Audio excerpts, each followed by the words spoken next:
Olá, galerinha, tudo bem? Bom, nós estamos iniciando o quarto trimestre e nós vamos continuar estudando as ciências da Terra, falando um pouquinho sobre o solo. Então, para a gente entender um pouquinho dessa importância, o porquê que o solo vai ser o nosso objeto de estudo, dando continuidade à estrutura interna da Terra, que nós estudamos agora no terceiro bimestre, eu deixo algumas questões para a gente poder pensar, discutir e conversar depois da nossa aula síncrona. Você acha que todos os solos são iguais? É possível plantar em qualquer tipo de solo? Além do cultivo de espécies vegetais, que outras atividades são desenvolvidas no solo? Qual a importância do solo para o ser humano? Então, a gente vai pensar um pouquinho juntos e vamos tentar entender o porquê que o solo é tão importante e por que nós somos tão dependentes desse recurso. Falando um pouquinho sobre a formação, então, do solo, né? Como que o solo se forma? Então, primeiro a gente precisa entender o que é o solo, né? Então, o solo é a camada mais superficial da crosta terrestre, está acima da crosta terrestre e pode levar milhares de anos para se formar. Então, se está acima da crosta, a gente já começa a deduzir, né, que foi a partir da crosta terrestre que houve a formação do solo. E é exatamente isso, né? Então, a gente tem a crosta terrestre como sendo a rocha-mãe, né, que vai sofrer, então, a ação do intemperismo, né, que é aquele conjunto de ações biológicas e químicas que agem sobre a superfície, né, sobre as rochas, sobre o solo depois de formado, que vai desgastando, então, vai causando a erosão nesse material. Então, essa rocha vai se desintegrando, vai dissolvendo os minerais na superfície, ou seja, né, os minerais que compõem a rocha vão sendo liberados, vão ficando disponíveis ali para aquilo que nós chamamos de solo. Então, nessa segunda imagem, a gente vê que eu já começo a ter a presença da matéria orgânica, que vai facilitando, então, essa desagregação das rochas. Na terceira imagem, a gente já tem a formação das camadas desse solo. Então, vocês conseguem perceber que vai diminuindo a camada da rocha, da crosta terrestre, e vai aumentando a profundidade do solo. E na quarta, então, a gente já vê aí, né, as plantas, nós temos a matéria orgânica propriamente dita, e já a subdivisão do solo em camadas, que a gente vai falar daqui a pouquinho.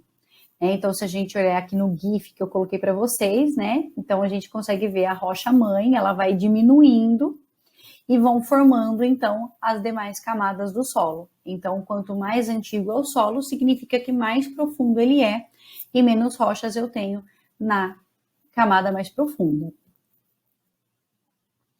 Aqui também é um GIF para mostrar, né, uma representação simbólica dessa formação do solo.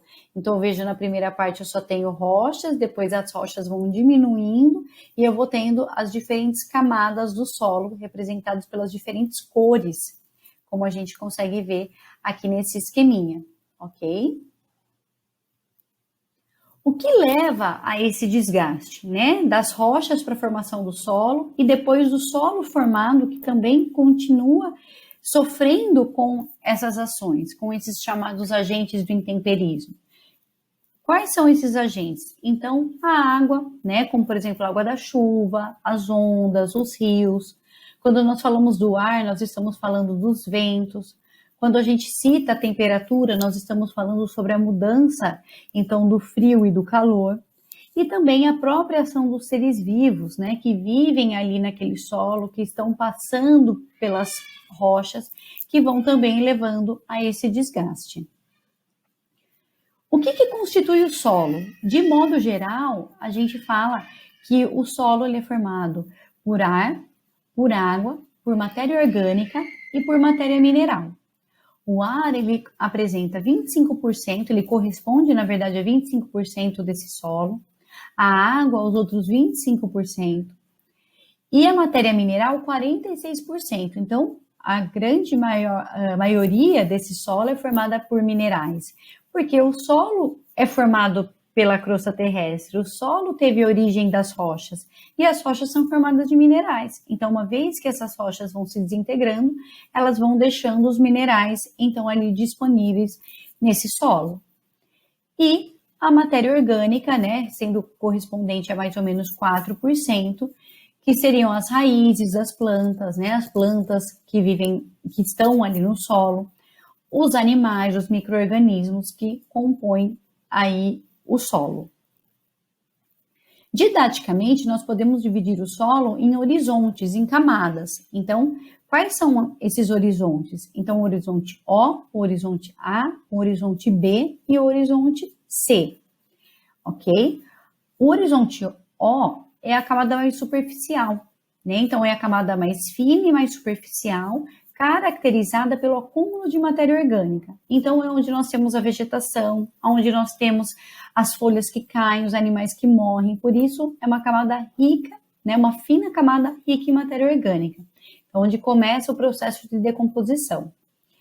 A camada A é a camada que tem, além de minerais, os seres vivos, então onde compreende a boa parte dos animais que vivem no solo, né, nas camadas do solo, então estão concentrados nesse horizonte.